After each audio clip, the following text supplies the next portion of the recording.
today. I think you should all give yourselves a big cheer. I want to talk to you about coal. Being someone who's always been motivated by justice in the global south, coal is not a subject that I ever thought I'd hear myself thinking and talking about so much.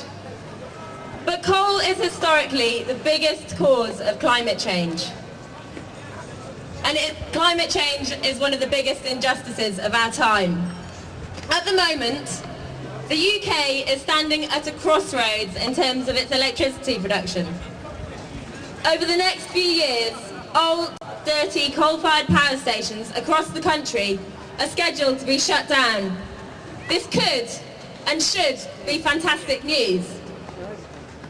This could be one of the biggest opportunities we have had to move away from dirty, climate-damaging fossil fuels and towards a green energy revolution.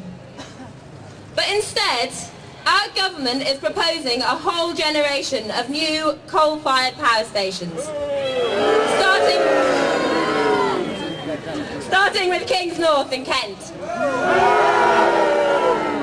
Building new coal-fired power stations at this time is the most damaging thing that we could do in terms of climate change. We must stop coal if we're going to stop dangerous runaway climate change. But this is only possible if people like you demand it. All positive action on climate change has happened because of the actions of people like you. Thanks to the actions of people like you, last week a new law was announced to dramatically cut our carbon emissions.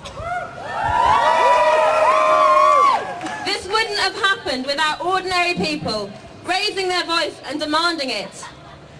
But if the government allow E.ON to go ahead with plans for new coal at Kings North, it will make a mockery of this law and of the efforts of people like you who've campaigned so hard to get it. So E.ON's Kings North is the first in line of 8 new coal-fired power stations currently being proposed. Kings North would emit as much as the whole country of Ghana, as much as the 30 lowest emitting countries combined.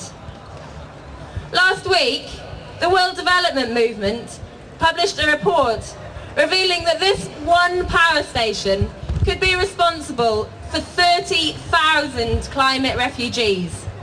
That's 30,000 people being forced to flee from their homes. And these people are amongst the people who are the poorest on our planet already.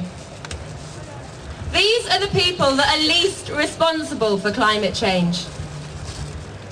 But these are the people who are suffering its impacts first and worst. And in the future, this is only going to get worse unless we take action now. Let's be clear. People living in poverty are already suffering because of climate change. Because of climate change, people are already suffering from disease, from droughts that are killing their crops, from cyclones that are destroying their houses, water shortages, and famine caused directly by climate change that they are not responsible for causing. Take some of the people living in the thousands of islands in the Ganges River Delta, which are being washed away as the sea levels rise. These people consume virtually no fossil fuels. They have no electricity, they use candles for light, and they get around by walking or using rowing boats. For these people, there is no question about where the responsibility lies. The responsibility lies with us. So it's us who must take action. So, from our government, we've had targets, procedures and policies, but what we need to see is action. Thank you for marching today. Please continue to march, to campaign, to petition. Action from the government, that would be me, I'm the Prime Minister. Okay. Hi.